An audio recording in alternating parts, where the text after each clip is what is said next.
दोस्तों आज का वीडियो आपके लिए काफ़ी इंपॉर्टेंट होने वाला है लेकिन क्योंकि दोस्तों ये वीडियो जो है हमारे कुछ सब्सक्राइबर के डिमांड पे बनाया जा रहा है। बहुत लोगों ने मेरे सवाल किया था कि सर छत में हमें कितने एमएम का स्टील मिनिमम मतलब कि क्या हम 8 एमएम का सरिया अपने छत में छत बांधने के लिए उपयोग कर सकते हैं या फिर हमें सिर्फ 10 एमएम का ही सरिया इस्तेमाल करना है। बहुत लोगों ने हमें ये पूछा था कि हमारा मिस्त्री कह रहा है कि 12 एमएम का आप सरिया इस्तेमाल कीजिए, तो क्या कौन सा मेथड सही है, कौन कितने एमएम का सरिया हमें अपने छत में लगाना है और हमें क्रैंक कैसे देना है, हमें सेंटर टू सेंटर एक सरिया से दूसरे सरिया के बीच में दूरी कितनी रखनी है, तो सब कुछ मैं डिटेल में बताऊंगा। वीडियो एंड तक देखिएगा। जैसा कि दोस्तों आप यहाँ पे देख रहे हैं, यहाँ पे क्या हुआ है कि नीचे में जो हमारा मेन बार होता है उसमें 10 एमएम का सरिया यूज किया गया है, स्टील यूज किया गया है, और ऊपर में यहाँ आप देख रहे हैं यहाँ पे 8 एमएम का स्टील यूज किया गया है। तो ये अब आप कहिएगा कि सर ये क्या सही है, क्या हम ऐसे अपने छत में यूज कर सकते हैं। देखिए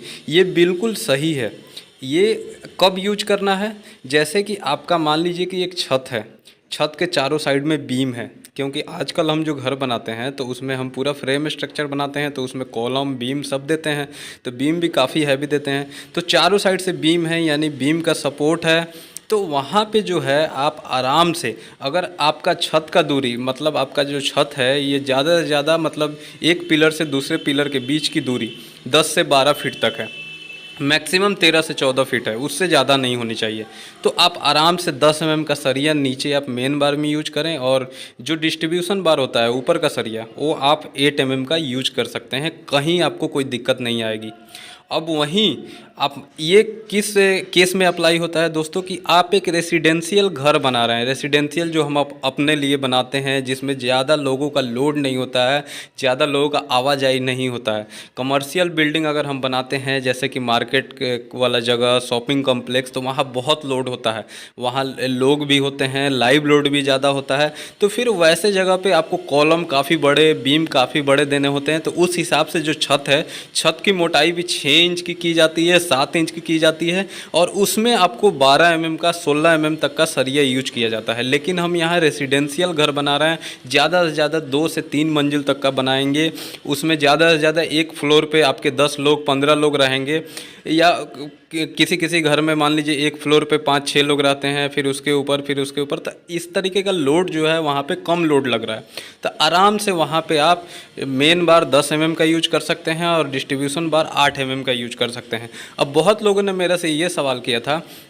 कि सर हम अगर 8 एमएम का सरिया यूज करते हैं अपने छत में तो वो क्या कमज़ोर नहीं होगा। देखिए दोस्तों बिल्कुल कमज़ोर नहीं होगा। किस केस में, जब आपका कॉलम टू कॉलम डिस्टेंस 12 से 14 फीट हो, उससे ज़्यादा ना हो। अगर उससे ज़्यादा है तो फिर आपको मेन बार भी 10 एमएम का और डिस्ट्रीब्यूशन यानी कि नीचे का भी सरिया ऊपर का भी सरिया दोनों 10 एमएम का यूज करना है। 10 एमएम का सरिया यूज करने से ये होता है कि स्टील थोड़ा रिजिड होता है, हार्ड होता है, तो क्या होता है कि वो जल्दी मुड़ता नहीं है। ये तो हो गया जैसे कि मान लीजिए आपकी काफ़ी बड़ा एरिया है, छत है, तो उसमें थोड़ा सा आप सोचते हैं कि कॉस्ट की सेविंग, पैसे की बचत हो जाए, छत भी कमज़ोर ना हो। तब जो मैं पहला केस बताया आपको कि 10 एमएम आप मेन बार में यूज कर ले, ऊपर डिस्ट्रीब्यूशन बार आप 8 एमएम का यूज कर लें। और लेकिन दोस्तों कोशिश ये करें कि 8 एमएम अगर आप ऊपर बांध रहे हैं तो आपको जहाँ जहाँ कोने कोने में, जैसे आप देख रहे हैं यहाँ ज़्यादा मेस बन रहा है, तो यहाँ पे आपको चेयर बार देना है ताकि उस पर ट्रॉली लोग आए जाएँ तो वो मुड़े नहीं, दबे नहीं। कई बार होता है क्या है कि जब लोग जाते हैं ढलाई उलाई करने के टाइम में तो वो वहाँ से मुड़ जाता है। तो जितना हम ये क्रैंक दिए हुए हैं, जैसा आप देख रहे हैं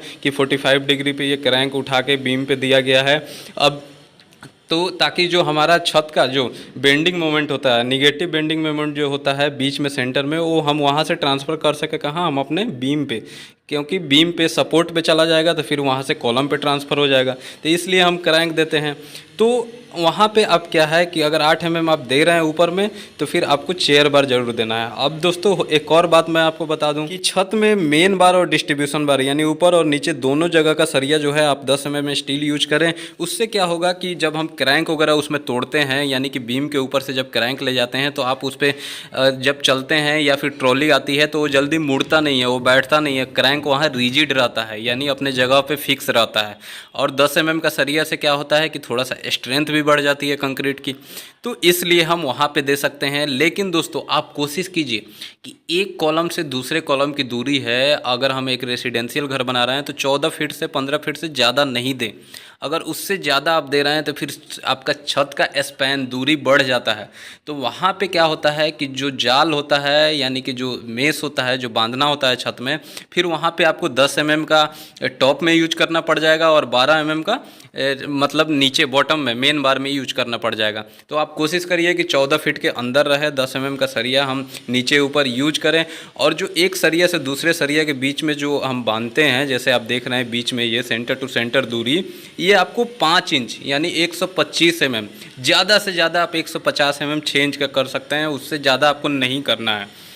और क्रैंक बार दोस्तों आपको चारों साइड बीम के तोड़ना है, क्योंकि जब हम 2 वे स्लैब बनाते हैं तो हमारा जो छत का निगेटिव बेंडिंग मोमेंट सेंटर में जो लगता है, क्रैंक बार ही होता है। जैसे आप देख रहे हैं यहाँ से ये मुड़ा है 45 डिग्री पे, ये सीधा हमारे बीम पे जाके गिर रहा है, तो ये बीम पे निगेटिव बेंडिंग मोमेंट को पहुँचाता है, जिससे वो कॉलम के थ्रू हमारे फाउंडेशन पे जाता है। तो इस तरीके से हमारे घर में कोई सेटलमेंट नहीं होता है, छत में कोई सेटलमेंट नहीं होता है। तो ये चीज़ आपको ज़रूर याद रखना है।